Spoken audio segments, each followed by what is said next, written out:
Hello dear students, welcome to KGN coaching classes. KGN coaching classes खातरों के इस online platform से मैं डॉक्टर सैयद रहबर अली आप सभी का तहे दिल से हार्दिक अभिनंदन करता हूं, स्वागत करता हूं। डियर स्टूडेंट्स, आज की इस वीडियो में हम कक्षा 10वीं एमपी बोर्ड के अगस्त माह के टेस्ट पेपर के अंतर्गत विज्ञान विषय का मासिक टेस्ट पेपर हल करेंगे।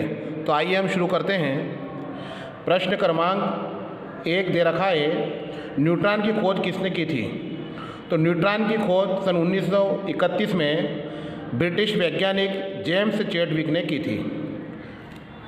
प्रश्न क्रमांक 2, कोशिका का पावर हाउस अर्थात बिजली घर किसे कहते हैं? इसका उत्तर है माइटोकॉन्ड्रिया। प्रश्न क्रमांक 3, एल्यूमिनियम का सही इलेक्ट्रॉनिक विन्यास क्या है?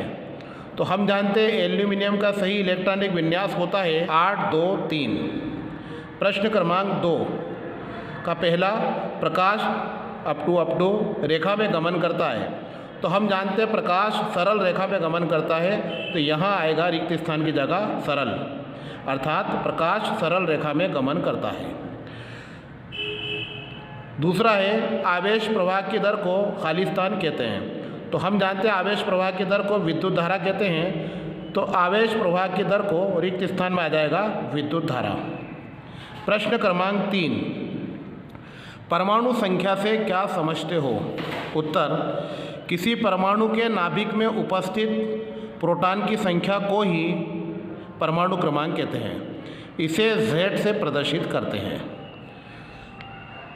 अगला प्रश्न है, प्रकाश के परावर्तन के नियम लिखिए।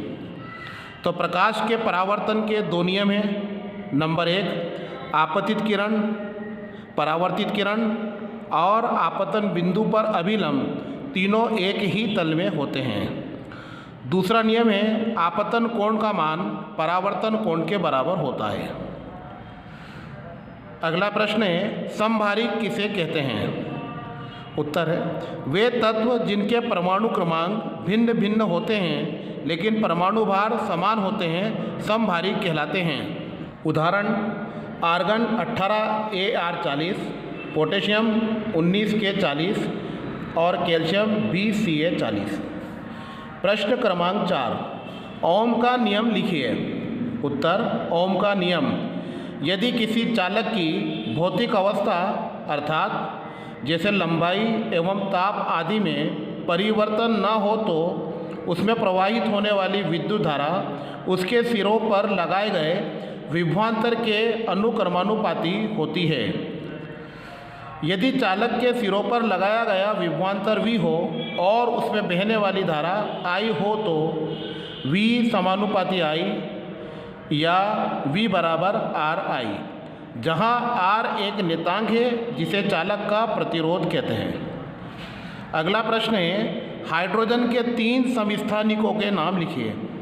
तो हाइड्रोजन के 3 समस्थानिक निम्नलिखित हैं। पहला है प्रोटियम अर्थात 1H1, दूसरा ड्यूटेरियम अर्थात 1H2 और तीसरा ट्राइटियम अर्थात 1H3। अगला प्रश्न है, पादप एवं जंतु कोशिका में 3 अंतर लिखिए। तो नंबर 1, पादप कोशिका आकार में जंतु कोशिका से बड़ी होती है। जंतु कोशिका प्रायः आकार में छोटी होती है। नंबर 2, सेलुलोज जैसे प्लाज्मा झिल्ली से बनी कोशिका भित्ति उपस्थित रहती है और जंतु कोशिका में कोशिका भित्ति अनुपस्थित होती है। तीसरा, पादप कोशिका में लवक उपस्थित रहते हैं। जंतु कोशिका में लवक युग्लिना को छोड़कर अन्य जंतुओं में अनुपस्थित रहते हैं। आई होप आपके सभी प्रश्न समझ में आ गए होंगे।